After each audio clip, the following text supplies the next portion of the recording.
Good afternoon everyone. आज हम class 10th में subject English lesson second power of determination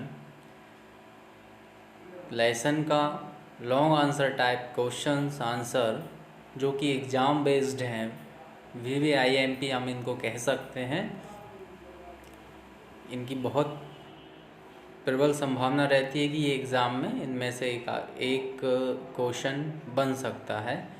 तो उसी वे में हम जो most IMP long answer type questions हैं उनके आंसर आज हम इस क्लास में लिखेंगे, याद करने की कोशिश करेंगे।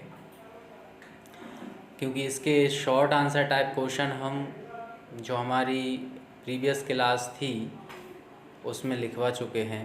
तो चलिए लॉन्ग आंसर टाइप क्वेश्चंस में पहला क्वेश्चन देखते हैं क्या है, और उसका आंसर भी आपको अवेलेबल होगा। और कोशिश करना कि उसको दोहराएं और फिर अपना रफ कॉपी में इसको नोट डाउन करें, और ये आपको आसानी से याद भी हो जाएगा। What was the effort of the doctors? What was the effort of the doctor's words on the terribly burned boy? उस पर क्या प्रभाव पड़ा? डॉक्टर्स के वर्ड का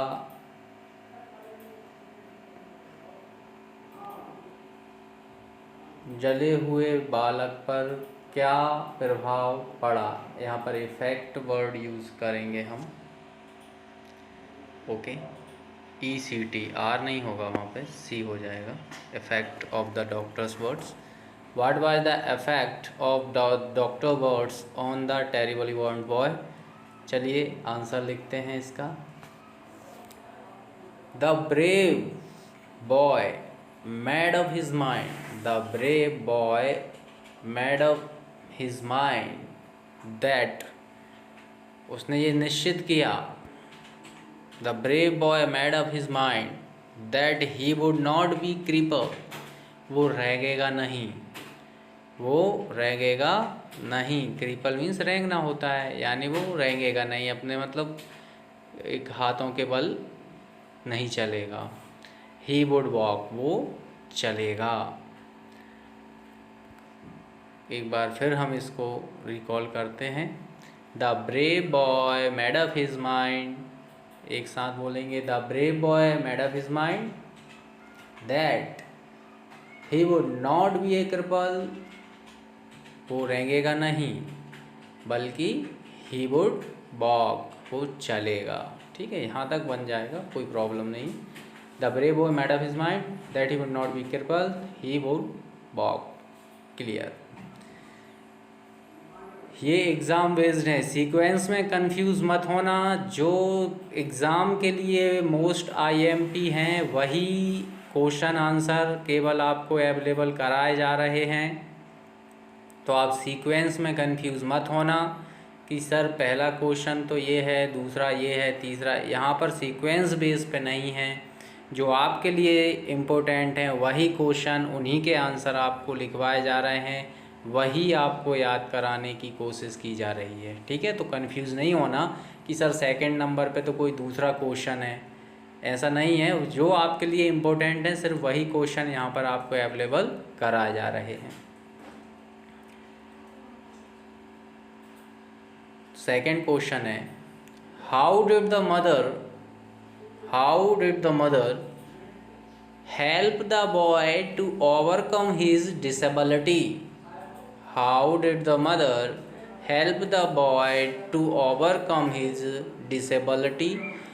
ध्यान रखना, अगर हमने रीडिंग कॉर्नर अच्छे से लगाया है, यानी हमने अगर लेसन को अच्छे से पढ़ा है, तो फिर हम लिख सकते हैं आंसर बड़े ही इजी तरीके से। क्योंकि हमें पता है कि मदर ने क्या हेल्प की। अगर लेसन का रीडिंग कॉर्नर लगाया है तो जो माँ ने उसकी सहायता की जले हुए अपने बालक की, वही पॉइंट हमको नोट डाउन कर देना है। पैराग्राफ वे में भी लिख सकते हैं, और हम 1 2 3 4 5 इस तरीके से भी उसको नोट डाउन कर सकते हैं। हमारा आंसर बिल्कुल करेक्ट होगा, कोई उसमें प्रॉब्लम नहीं है ना। चलिए, जो हमने पैराग्राफ वाइज आंसर लिखा है मैं आपको समझाऊंगा तो जाहिर सी बात है वो आपको और सिंपल वे में याद हो सकेगा। चलिए देखिए, his mother was also brave. देखिए, इतना सब कुछ होने के बाद भी अगर माँ को लग रहा है कि मेरा बालक को मैं ठीक कर लूँगी, तो वो जाहिर सी बात है वो ब्रेव तो होगी, बहादुर तो होगी। तो पहला सेंटेंस हमने लिखा, his mother was also brave. बालक तो बहादुर था ही, लेकिन उसकी माता भी बहादुर थी। His mother was also brave. She wanted that, वो चाहती थी, क्या चाहती थी कि he should overcome his disability, वो अपनी अयोग्यता से बाहर निकले, बाहर आए, यानी जो उस बालक को जो परेशानी हुई है उससे वो निजात पाए, उससे वो उभर सके, ये वो चाहती थी। इसके लिए क्या करती थी, every day she would massage his little legs, रोज ही वो उसके छोटे छोटे पैरों का मसाज करती थी, है ना। रोज़ उन्होंने, उसकी माता ने छोटे छोटे पैरों के बालक के मसाज किए। She took him out on a wheelchair, वो उसे बाहर लेकर आई एक व्हील चेयर पर। एंड एनकरेज्ड हिम, और उसे साहस प्रदान किया, उत्साहित किया, साहस प्रदान किया उसको।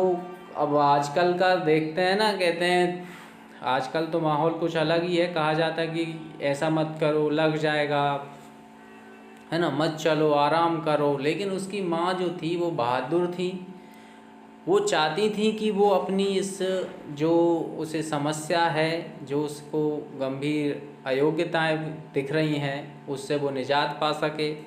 इसलिए वो उसके छोटे छोटे पैरों में रोज़ मसाज करती थी, और वो उसे बाहर लेकर आई वो व्हील चेयर पर, और उसे उत्साहित भी किया। ये हमारा आंसर है। इंग्लिश में एक बार फिर इसको रिकॉल देख लीजिए आप। His mother was also brave, she wanted that he should overcome his disability. Every day she would massage his little legs. She took him out on a wheelchair and encouraged him. Simply, पहले समझो, Hindi mean समझो, फिर उसको याद करो, तो हमें रटने की जो परेशानी है वो ख़त्म हो जाएगी। हम समझ के आधार पर हमें क्वेश्चन आंसर याद करना चाहिए, समझ के बेस पर, अंडरस्टैंडिंग पैटर्न पर हमको याद करना ज़रूरी है, ना कि हमें रट्टू तोता बनना। ठीक है, पहले समझिए और फिर इसको समझ के आधार पर आंसर को लिखिए, रटो मत, उसको समझो फिर लिखो। His mother was also brave, his मतलब उसकी, मदर मीन्स माता, वॉज मीन्स था, भी, ब्रेव उसकी माता भी बहादुर थी। वो क्या चाहती थी, चाहना, वांटेड मतलब चाहा, चाहना वांट का सेकंड फॉर्म है, पास्ट फॉर्म कह सकते हैं। She wanted that he should overcome his disability, वो चाहती थी कि उसे अपनी अयोग्यता से बाहर आना चाहिए। Every day she would massage him little legs, वो उसका छोटे छोटे पैरों का रोज मसाज किया करती थी। She took him out on a wheelchair, वो उन्हें व्हील चेयर पर बाहर लेकर आए। एंड इनकरेज हिम, और उसको उत्साहित भी किया। इस तरीके से आपका सेकंड क्वेश्चन कंप्लीट होता है। अब आपका आता है क्वेश्चन नंबर थर्ड। ये मोर थोड़ा सा आपका लॉन्ग होगा, बट थोड़ा सा ही होगा, लेकिन समझकर अगर हम इसको लिखेंगे तो आपको लगेगा कि यार कुछ तो नहीं है इसमें। बस सिंपल ही समझिए, मैं समझाऊंगा, बड़ा नहीं है, मटेरियल वही है, एक एक सेंटेंस याद करते चले चलो, बिल्कुल याद होता जाएगा, कोई प्रॉब्लम नहीं है। वर्ड वही हैं, एक जैसे वर्ड दोहराए गए हैं बार बार, वही बातें हैं जो हम अभी आगे लिख चुके हैं, 2-3 आंसर्स में वही आएंगी। How did the boy make himself able to able to walk and run.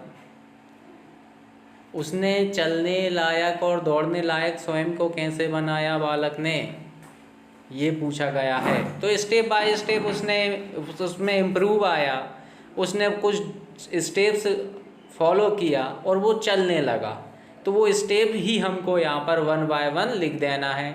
या तो आप इसको 1 बाय 1 सीक्वेंस में लिख सकते हो 1 2 3 करके, या फिर जैसा हमने पैराग्राफ लिखा है बस ऐसा लिख सकते हैं।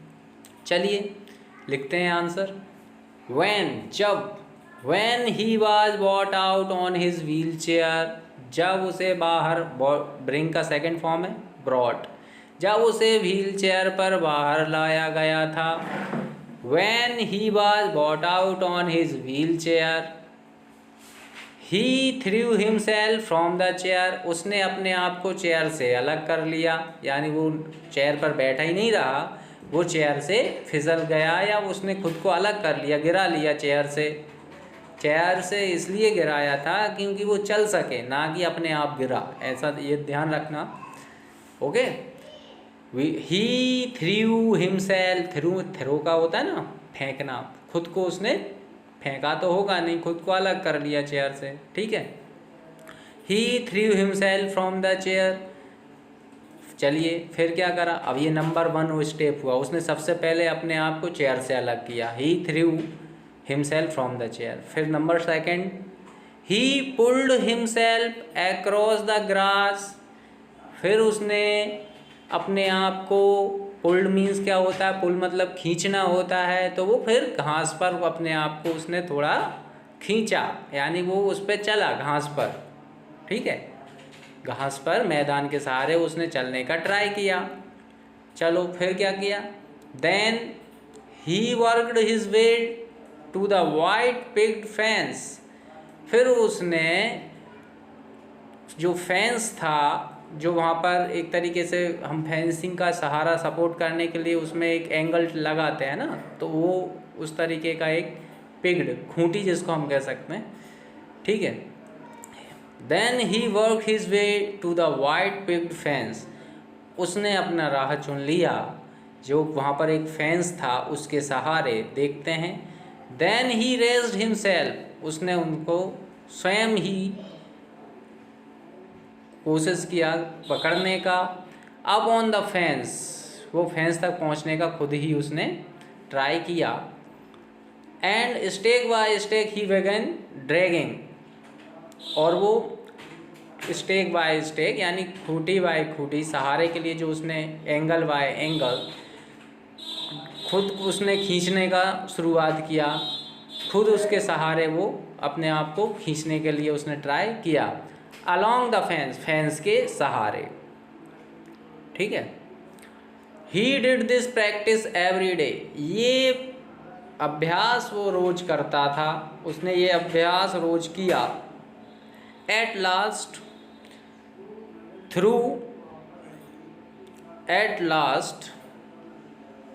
थ्रू डेली, अंततः रोज मसाज एंड आयरन रेसोलेशन, रोज इसके माध्यम से, रोज मसाज और अपना दृढ़ निश्चय, इसको लोहात्मक, यानी हम इसको दृढ़ता कह सकते हैं, दृढ़ निश्चय में ले सकते हैं, के तहत he was able to stand, वो खड़े होने योग्य हो गया। टू वॉक, फिर वो चला। एंड देन रन, फिर वो दौड़ने लगा। थोड़ा सा लॉन्ग है, थोड़े से वर्ड आपको लग रहे होंगे इसमें डिफ़िकल्ट, बट मुझे नहीं है लगता ऐसा कि इसमें कुछ खास है। अब यहाँ पर देखिए, सबसे पहले ही नीचे अगर हम एक सेंटेंस देखें, he was able to stand, stand हो गया, चलो नंबर 1। फिर टू वॉक, अब खड़ा हुआ, फिर क्या होगा, चला। टू वॉक, फिर क्या हुआ, एंड देन रन, ख़त्म। He was able to stand, he was able to stand, to walk and then run किए हो गया, ठीक। इसी तरीके से आप ऊपर देखें थोड़ा सा, कोई प्रॉब्लम वहाँ भी नहीं है। when he was brought out on his wheelchair, जब उसे बाहर लाया गया व्हील चेयर पर, he threw himself from the chair, भाई चेयर से उसने खुद को अलग कर लिया। he मतलब बालक, थ्रू अलग करना, फेंकना, himself from the chair यानी चेयर से खुद को, himself यानी स्वयं को, थ्रू यानी अलग कर लिया, फेंक लिया। चलो ठीक है भाई, फेंक लिया। अब देखते हैं आगे। जब फेंका गया बालक तो फिर क्या होता है?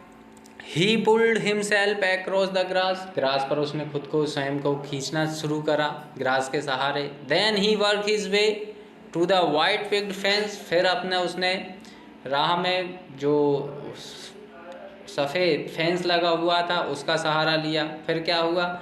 Then he raised himself upon the fence, फिर उसने फेंस के सहारे उसको चलना आरंभ किया। And stake by stake he began dragging himself, खींचने लगा स्टेक बाय स्टेक, जो उसका सहारा लगा हुआ था फेंस के लिए, जो एंगल लगा हुआ था, जो खूंटा लगा हुए थे, उनके सहारे वो खुद को खींचने लगा पैरों के।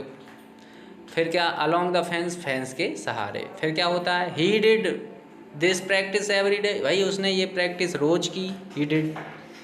He did this practice every day, simple past का सेंटेंस है।